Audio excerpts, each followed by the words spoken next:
Today we're going to be doing a lab called aluminum and copper single replacement. So what we're going to do is we are going to do a single replacement reaction between aluminum, for which we're going to use aluminum foil. There's our aluminum foil. And then we're going to use copper chloride to do the single replacement. So now in this lab, you're going to complete the single replacement reaction. If you don't know how to do that, go back and watch the video on it. Then you're going to write the two balanced half reactions. Again, if you don't know how to do that, watch the video on that. And then we're going to do the lab. The lab itself is very simple. So here's the way it works. I have a container of water. The water's a little bit warm.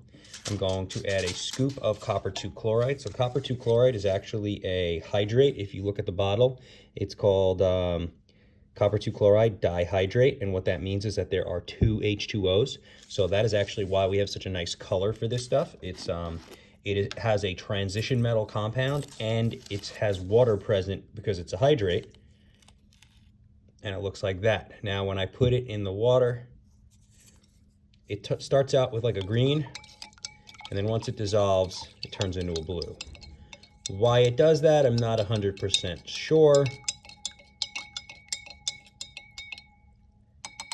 but there is our copper 2 sulfate dihydrate, dihydrate. So now we take our aluminum foil. So now to make it a little bit more fun, I took my piece of aluminum foil, I did some origami to it, and I made my next piece of aluminum foil. So now we've got my aluminum heart. And what we're gonna do is we are going to put it in the solution and watch what happens. So I guess it's a little bit small, or a little bit large. So let's kind of bend it around and get it in there.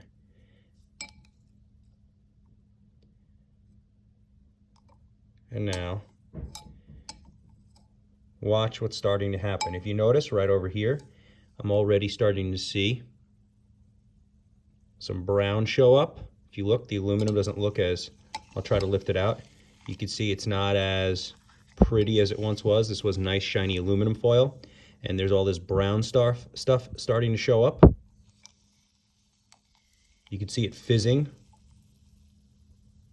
You can see some steam start to come off of it. That steam is from the reaction being very exothermic.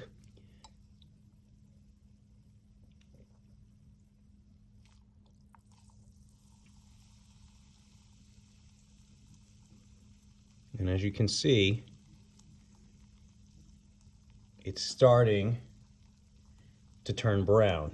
Now that brown is actually copper. You can see if I move it away, you can see the silver from the aluminum foil underneath, right? But very rapidly, it starts getting coated over again. And so if I let this reaction keep going, eventually, I'm going to have nothing left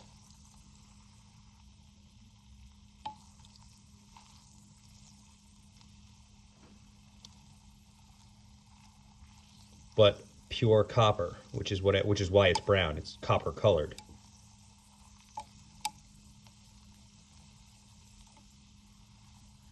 Now, as far as the appearance of the foil, I'm going to leave that up to you under the initial observation. The appearance of the solution, that's fine.